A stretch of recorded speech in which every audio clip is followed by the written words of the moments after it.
Schoology users, this is Ms. Hurst again. Welcome back for week number 2, Organization and Items for Use of Zero to Hero Schoology, and we're doing day 7. How do I organize this crap?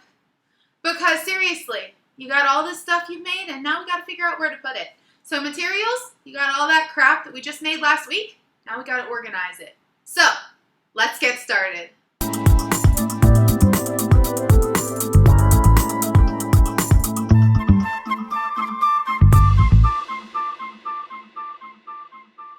Hey there, Schoology users. Welcome back for our second week on organization and navigation. Today we're going through how do I organize all this stuff that I now have inside this course. We're going to talk about how do you maybe co-plan by having a group. And the final thing that we're going to talk about is resources. So let's get going. First thing, you'll notice that I got a lot of crap here. That's where we want to be. The number one way to organize your course is with materials.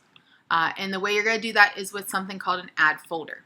Now, every single folder, there's some things you can do. You can just give it a name. Then you can insert content. So if you want to put an image on your folders, elementary, this is for you.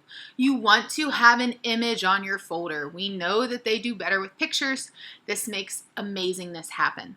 So all I'm going to do is I'm going to quickly pop over to my desktop here and I'm just going to grab a picture out of the a million things I have here. Here's my So Stoked one that I like.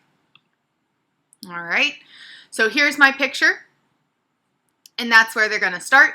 I can add folder descriptions. I can add links, symbols. I can put math text here. I then have a feature that is really nice. So if you want to make it so that not everybody can see your folder at all times, you can set the dates it's available. So here's my 8/13. I can put an end date on this folder, and on that end date, which I'm going to make 8/21 for the purposes of this, it's not going to be published anymore. So it's going to publish on the start date, and then it's going to go away. So it's going to publish on the 13th, and it's going to go away on the 21st.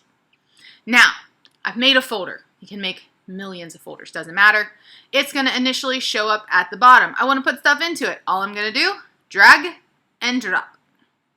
So you go to the folder and you drop it in. And I am particularly horrible at this myself. It doesn't like me. So here's what I do, because I'm horrible at using folders. I use move. And all I'm going to do is move it to start here. Once there's one item in there, it's a lot easier. But if you have issues like me, you might need to do that. So then if you open up this folder by hitting this little drop down, you'll see the things inside. I can now easily drag other things into it. So, you know, there's my things that I want them to start with are all in this folder. So that's the basics of organizing your course.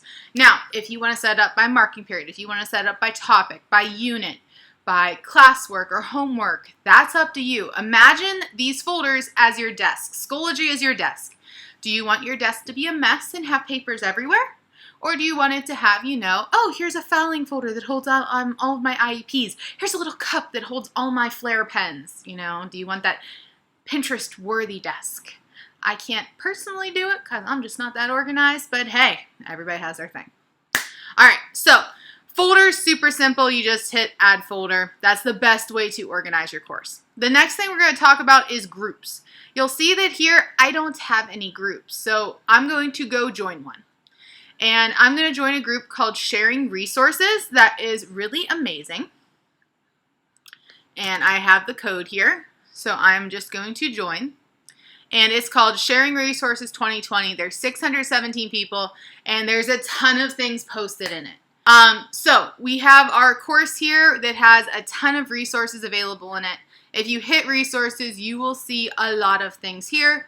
Like Brittany Cohen, for example, has been sharing all of her templates, and Denise shared her sandbox course. So there's just a lot. Now, let's say I'm in a department. I'm in math, so I would go to the math stuff, and then I would go, hey, here's all the stuff that we got going on. Let's put that in my course. Well, how do I go to my course and bring it in? I want to take this whole folder. All I'm going to do is go over here to this little gear and hit add to course. Bam. I can pick which classes to put it in. Don't like that button? Go up here to edit, add to course. If you have another group you're in or you want to put it in your resources, you're going to use this copy to. So let's do that. So if I hit copy to, collection, folder, whoop, change the collection. If I change it to home, that's my personal resources. And that's what we're going to go through next. So I just added that there. I could also put it into my classes or anything like that. So our last thing, resources. This tab up here. First off, it's like your drive, where you can save everything after you make it. It's very important that you save your entire course at the end of the year, just in case the archive function doesn't work correctly and things get deleted. So I do always save it. You'll see there's public resources, downloads, so that's things you grabbed off of public, learning objectives, and home. You got these little boxes here. They're just like a file folder. When you click another one, you're going to get a new box. I always label it by the school year. That way I can find things quickly. Within the school year, so there's my 2020-2021, I then will add a folder and I will put questions in. So this year I have Algebra 2, so there we go. And I now have a folder for anything that's Algebra 2. Well, I'm working on a tutorial right now, so I could have my tutorials. And you can change the color of the folder, do all the same things we could do within the course here. Now, you'll also notice that within here, you can do all the same things we could do in the course. That's 100% legal. Feel free to do it. So if you prefer to add stuff from here, go ahead. Why don't I? There's a little bit of missing functionality and more you have to do when you copy it in, but it's completely up to you. It is personal preference. There's people that do it both ways. Nice thing down here is you can add a rubric and share that with your colleagues. So if everyone has to use the same rubric, you can do it that way. Badges are just like little stickers you can give the kids. And question bank down here, don't touch that yet.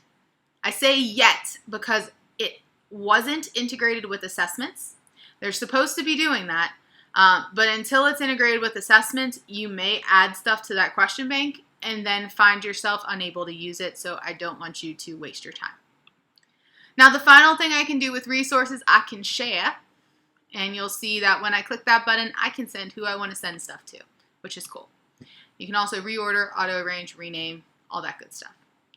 Now, if I just put something into my resources, how do I put it into my course? Well, I hit Add Materials, Import from Resources. It's to the point, right? Not too bad. And then I am now, it looks like a Google Drive. I can just pick, here's this high school math folder. Once there's stuff in there, I could add it. If I go here, I could click on it and just add it. I know I have something here. Click it and you just hit import. Now it's going to put it into my class. So it's not bad.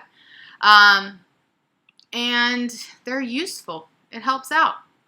At the end of the year, you want to use that Save Courses to Resources. So we just learned how to organize it. Our next topic is using the calendar.